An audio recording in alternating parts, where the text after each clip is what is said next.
In today's video, I'm going to prove to you that if you can believe it, you can achieve it. The first step into achieving anything is to have a solid belief system.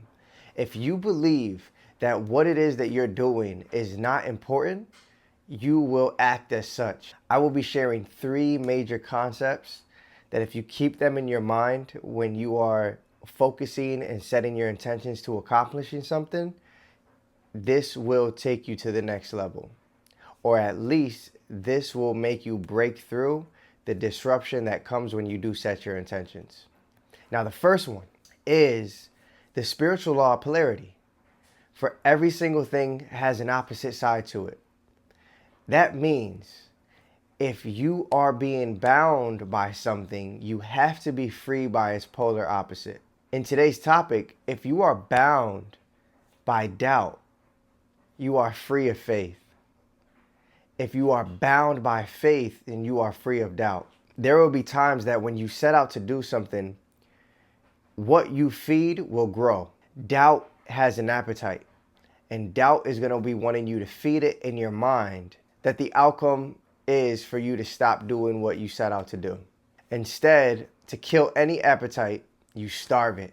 You starve the thoughts that are in the doubt arena, and you feed the thoughts that are in faith. Now, how do you do that? You recognize that anxiety is doubt's best friend.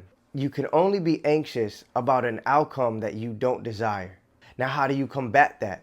You combat that with the power of expectation. If you are making up in your head an outcome that you don't desire, which is causing you to have an extreme amount of anxiety, which is equaling up to doubt, which is causing you to be crippled of even wanting to even move in the situation, then you have to combat it with faith and having the expectation that the outcome that you desire will be the outcome that is going to happen. Doubt will drain energy.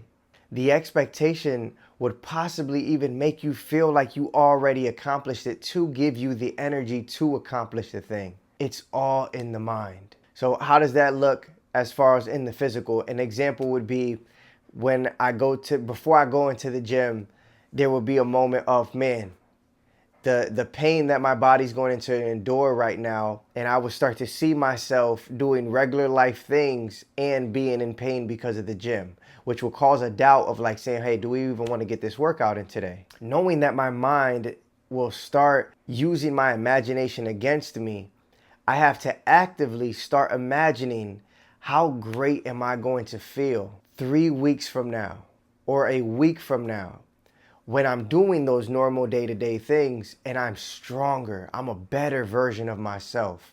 Or how good am I going to feel when I'm walking out of those gym doors? Yes, my body might be in pain, but I will be mentally satisfied that I did what I set out to do. How good am I going to feel when I rest my body tonight, knowing that I didn't leave any gas in the tank and I used my resources of the day to improve and create a better version of myself? Your expectation is your superpower. So if you're being crippled with anxiety, know that you're using that power that God has given you, but in the wrong direction. And now it's time to actually face that direction of expectation instead of anxiety. That's saying, okay, I am going to use this imagination and creativity that God has given me to create an expectation that powers me and fuels me, instead of creating this outcome in my head that I don't desire, that's just going to cause more anxiety, more disbelief, more doubt, and eventually draining me of the energy. This is so powerful. Now, the last thing is your future dictates your present. Now, what do I mean by that? I mean that what you can see to be the outcome of tomorrow, of in a year from now, will dictate the actions that you do today. If you don't believe you are going to achieve great things within the next year, you will see in your actions that you actually truly believe that. I would encourage you to set out an impossible goal for next month. Whatever you've been currently measuring, whether it's goals that you've set out or it's in your business, I encourage you to create an impossible goal next month with the numbers that you have. Either you 10x them or you 50x them. Whatever you do, make sure that it is impossible, because this will now dictate what you do on a day-to-day to actually meet that goal. The most powerful thing is if you are seeing a different future for yourself, it puts you in a position where you start to analyze, current thing that I'm doing today, if it's not going to make me hit that impossible goal, I either have to stop doing it or I have to change the way that I'm doing it in order to hit that goal. It's so important that you set out to do impossible goals. It forces you to change the inputs if you don't desire the outcomes of it.